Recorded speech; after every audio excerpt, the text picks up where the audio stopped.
Graça e paz, meus queridos irmãos, meus amigos. É com muito prazer que voltamos a este canal para mais uma vez compartilharmos da poderosa palavra de Deus. E eu espero que essa palavra continue falando aos nossos corações, trazendo esperança, trazendo alegria e, acima de tudo, a convicção de que as ações de Deus, elas são feitas em favor de homens e mulheres pecadores como nós. O nosso Deus é um Deus de amor e Deus de misericórdia. É o Deus que demonstra de forma clara que tudo quanto Ele deseja fazer é alcançar o nosso coração e transformar a nossa vida, restaurar-nos para que possamos ter de novo um relacionamento saudável, abençoado e aceito por Ele. Dessa forma, como filhos e filhas resgatados do poder do mal e transportados para vivermos dentro do reino de Deus, numa comunhão perfeita com Ele. Deus deseja que isso aconteça. Eu sou o pastor Melquisedeque, pastor da Igreja Batista Canaã, em Araguaína. E eu quero me congratular com todos os meus irmãos e amigos que me ouvem por aqui, também com os meus irmãos e amigos ao redor do mundo, para quem eu constantemente envio essa mensagem. Espero que estejamos todos sendo alimentados com essa palavra de Deus, que é verdadeiramente alimento para as nossas almas. Eu quero ler o texto que vem da carta escrita aos Hebreus, no capítulo 4, porque eu desejo pensar com os senhores sobre o significado, o valor que tem a cruz de Jesus Cristo. A cruz é, sem dúvida alguma, o símbolo mais evidente da fé cristã. Alguns colocam o peixe também como símbolo da fé cristã, mas para mim, o símbolo mais significativo da nossa fé chama-se a cruz em que foi sacrificado o Cordeiro de Deus, o nosso Senhor Jesus Cristo. Mas a cruz que hoje nós abraçamos e para a qual olhamos é a cruz que está vazia. Não é a cruz crucifixo, mas a cruz apenas vazia, porque nós cremos no que a palavra de Deus nos ensina, que Cristo não está mais na cruz. Ele não está mais sofrendo onde Ele sofreu, mas Ele foi tirado de lá, Ele foi sepultado e ao terceiro dia ressuscitou. E apenas a cruz vazia nos lembra do altar erigido por Deus, onde Deus sacrificou o seu Cordeiro que tira o pecado do mundo. O texto que eu quero ler está em Hebreus, no capítulo 2, para começarmos.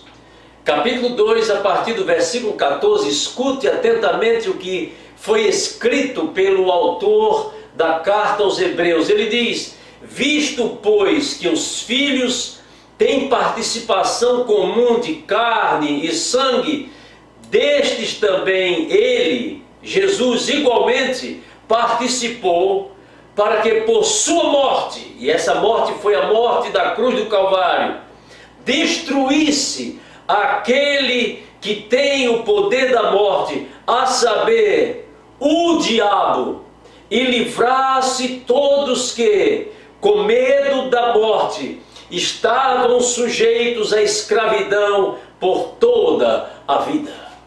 A cruz, de fato, é o símbolo mais precioso da nossa fé cristã. Foi ali, naquela cruz, a cruz do meio, porque dos outros lados, o lado direito e esquerdo, haviam dois ladrões, mas a cruz do meio é onde foi colocado, pregado, onde foi maltratado e onde sangrou até o fim o Filho de Deus, o Cordeiro de Deus, que tira o pecado do mundo. A cruz, então, é a forma encontrada por Deus para pôr fim à maldição do pecado.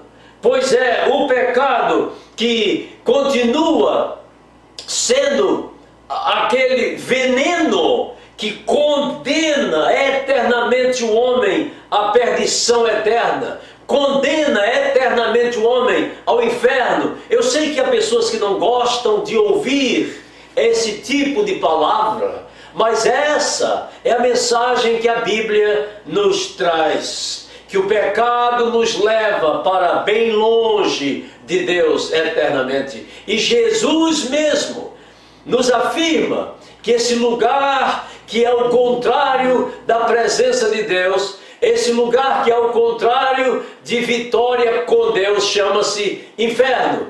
E é eterno, assim como é eterna a vida no céu com o nosso Deus, na nossa ou na companhia do nosso Deus. A cruz é o altar de Deus, onde Ele condenou ou esmagou o seu Cordeiro e condenou nele os pecados dos homens, colocou nele o pecado dos homens. Foi ali na cruz que Jesus Cristo fez o último e eterno sacrifício por todos os seres humanos, o sacrifício que nos justifica diante do nosso Criador.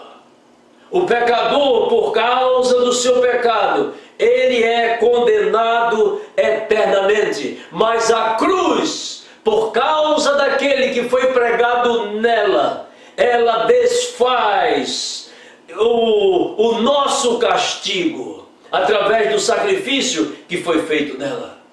Interessante, você sabia quantos animais foram sacrificados no dia em que o rei Salomão fez a dedicação do templo de Jerusalém, como uma festa que durou 23 dias?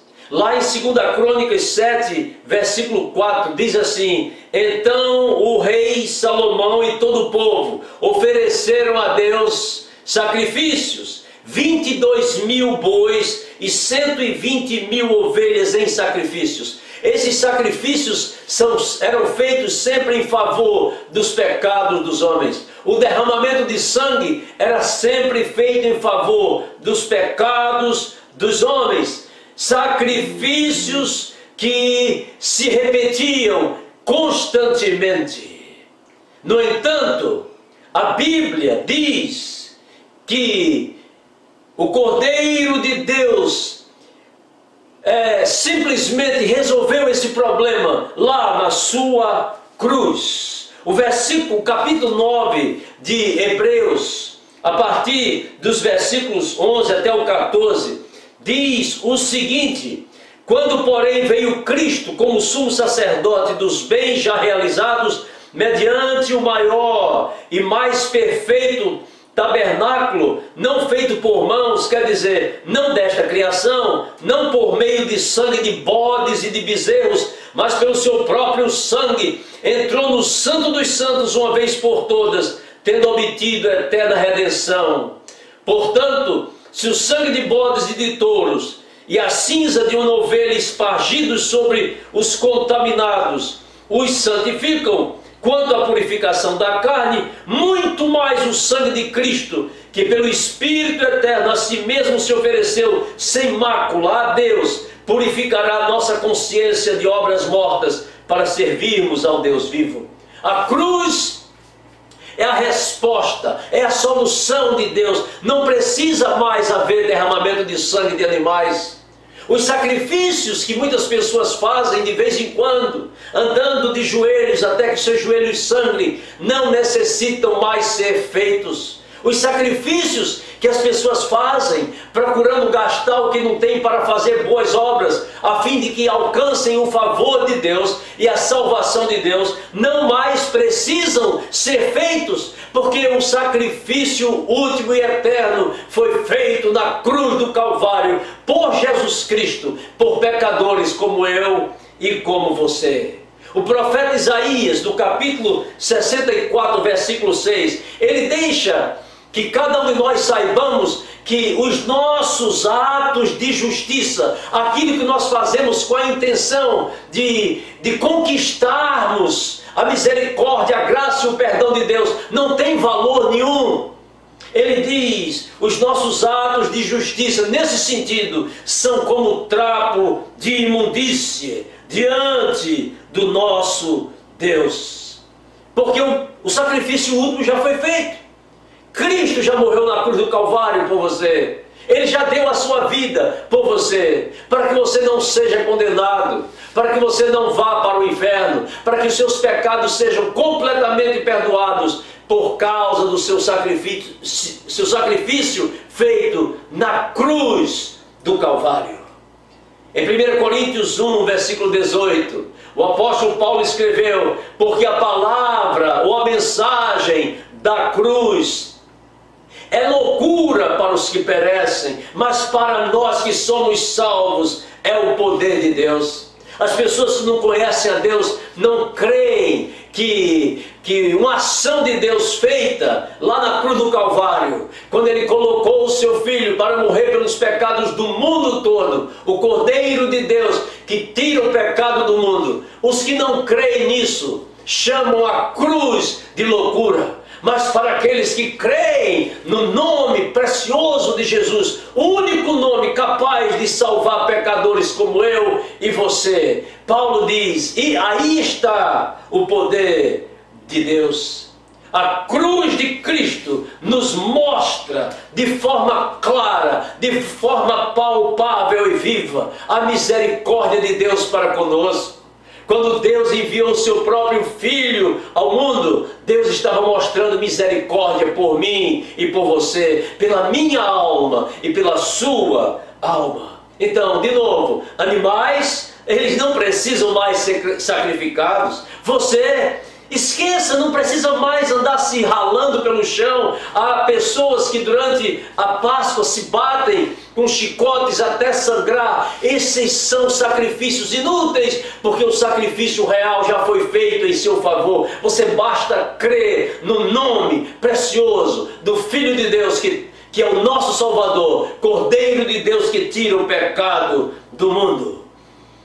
Os pecados já foram pagos. Deus pagou a minha culpa e a sua culpa através do sacrifício do seu Filho. Então Deus nos dá um conselho. O conselho vem do Senhor Jesus, dizendo, repetindo a palavra de Deus, lá no livro de Mateus, no capítulo 9, versículo 13. Mateus 9, versículo 13. Eu vou ler aqui da palavra de Deus para você o que Jesus Cristo nos diz. Versículo 9, capítulo 9, versículo 13 de Mateus. Está escrito: ide, porém, e aprendei o que significa misericórdia quero e não sacrifícios, porque eu não vim chamar justos, eu vim chamar pecadores ao arrependimento. Aprenda o que significa misericórdia quero. A cruz de Cristo e a misericórdia de Deus demonstrada por mim e por você eternamente. O conselho de Deus é que devemos aprender sobre isso. Ide e aprendei. Há poder de Deus, meu prezado irmão e amigo, na cruz de Jesus Cristo. A libertação de Deus na cruz de Jesus Cristo. A reconciliação de Deus na cruz de Jesus Cristo. E a salvação oferecida por Deus a você através da cruz de Jesus Cristo. Tudo foi feito de graça para você. Você não precisa pagar mais nenhum preço. E a Bíblia nos ensina que não há mais condenação para aqueles que estão em Cristo Jesus. Porque a cruz de Jesus Cristo é capaz de vencer o nosso maior inimigo, Satanás, e é capaz de nos livrar, inclusive, do medo da morte que está sob domínio dele. Cristo venceu tudo por nós, com a sua própria vida, e agora nos oferece vida, nos convidando para vivermos com Ele, por Ele e para Ele, enquanto estamos vivos sobre a face desta terra. Você gostaria de abrir o seu coração para Jesus hoje, agradecer pelo seu sacrifício e se entregar a Ele, para ser uma pessoa feliz e vitoriosa até o final, ou pela eternidade adentro? Senhor, abre o nosso coração, nos ajude a compreender o significado da cruz do Calvário e abrirmos assim as nossas vidas e convidarmos ao nosso Salvador Jesus Cristo para viver e reinar em nós, a fim de que recebamos dele o dom da vida eterna. Em nome de Jesus oramos. Amém. Deus nos abençoe.